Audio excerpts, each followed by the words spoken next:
sesuai dengan kebutuhan mereka. Nah, anak-anak berkebutuhan khusus atau ABK adalah anak-anak yang memiliki perbedaan dengan kemampuan fisik, intelektual, sosial, atau emosional. Mereka membutuhkan pendekatan pembelajaran yang khusus agar dapat berkembang secara optimal. Terdapat 3 jenis sekolah umumnya yang menerima ABK. Yang pertama SLB, yang kedua sekolah terpadu, yang ketiga sekolah inklusif. Mari kita bahas satu persatu. Yang pertama adalah SLB atau sekolah luar biasa yang didirikan khusus untuk anak-anak berkebutuhan khusus dengan jenis-jenis kebutuhan siswa yang berbeda-beda. Yang pertama ada tunagrahita, tunalaras, tunarungu, tunadaksa, dan sebagainya. Guru-gurunya terlatih secara khusus dan kurikulumnya disesuaikan dengan kebutuhan siswa. Namun tantangannya adalah ABK tidak banyak berinteraksi dengan anak-anak reguler. Dan siapa saja mereka yang berhak untuk bersekolah di sekolah luar biasa? Semua anak-anak berkebutuhan khusus bisa untuk mengikuti pembelajaran di SLB karena guru-gurunya yang terlatih secara khusus dan juga pembelajarannya yang disesuaikan dengan kebutuhan siswa. Kedua adalah sekolah terpadu. Apa itu sekolah terpadu? Sekolah terpadu adalah sekolah reguler atau umum yang menyediakan layanan pendidikan untuk ABK dan non-ABK. Namun dalam proses pembelajaran, anak-anak berkebutuhan khusus dan anak non-ABK dipisahkan dalam proses pembelajaran. Berikut adalah anak-anak berkebutuhan khusus yang masih bisa bersekolah di lingkungan sekolah umum, namun butuh pengajaran yang berbeda. Misalnya, anak-anak tunagrahita ringan, tunarungu ringan, tunadaksa ringan, dan anak-anak tunalaras yang memiliki gangguan emosi kategori ringan.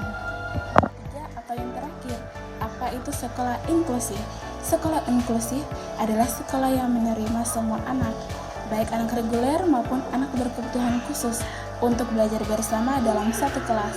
Sekolah ini menyesuaikan pendekatan pembelajaran agar setiap anak bisa belajar sesuai potensinya.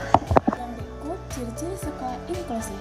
Yang pertama, anak ABK dan anak reguler belajar dalam satu ruang kelas yang sama. Yang kedua, guru kelas adalah guru umum tetapi menerapkan modifikasi pembelajaran untuk ABK.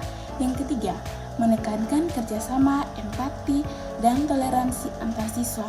Yang keempat, ada program individualisasi atau IF untuk anak ABK. Yang terakhir, siapa saja anak yang bisa bersekolah di sekolah inklusif? Sekolah inklusif tidak membatasi jenis disabilitas, yang penting sekolah dan gurunya siap memberikan penyesuaian. Jenis-jenis ABK yang bisa bersekolah di sekolah inklusif, jenis ABK ada tunanetra, tunarungu, tunadaksa, autisme ringan, tunagrahita ringan, dan disleksia atau ADHD. Berikut adalah contoh penyesuaian di sekolah inklusif.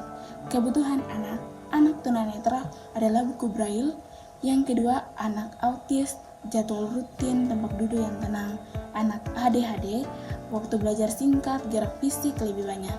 Anak disleksia, ujian lisan, font besar, waktu tambahan. Kesimpulannya, di SLB atau sekolah luar biasa cocok untuk ABK dengan kebutuhan khusus, sedang hingga berat, yang memerlukan pengejaran, alat bantu, dan lingkungan belajar khusus.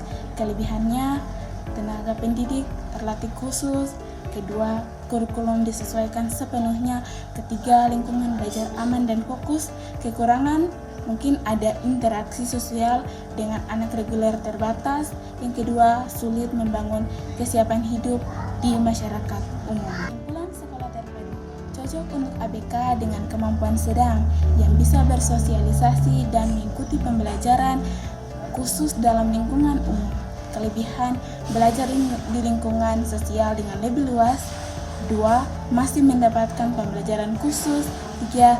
Jembatan antara SLB dan sekolah inklusif. Kekurangannya mungkin 1. Masih ada pemisahan kelas. Yang kedua, tidak semua sekolah menyediakan kelas dan guru khusus. Berikut adalah kesimpulan sekolah inklusif. Cocok untuk ABK yang mampu belajar bersama anak reguler dengan bantuan atau penyesuaian tertentu. kelebihannya. Yang pertama, interaksi sosial penuh tanpa diskriminasi. Yang kedua, mengembangkan empati dan toleransi sama siswa. Yang ketiga, mendorong kemandirian dan adaptasi ABK. Kekurangannya, 1. Butuh kesiapan guru dan fasilitas. Yang kedua, tidak semua ABK bisa langsung masuk tanpa pendampingan intensif. Berikut ialah kesimpulan akhir. Tidak ada satu sekolah yang paling sempurna untuk semua ABK. Pilihan sekolah yang harus disesuaikan dengan tingkat kebutuhan khusus anak, kesiapan sekolah, dukungan dari orang tua dan tenaga pendidik. Yang terpenting adalah memastikan setiap anak mendapat kesempatan yang adil untuk belajar, berkembang, dan diterima apa adanya.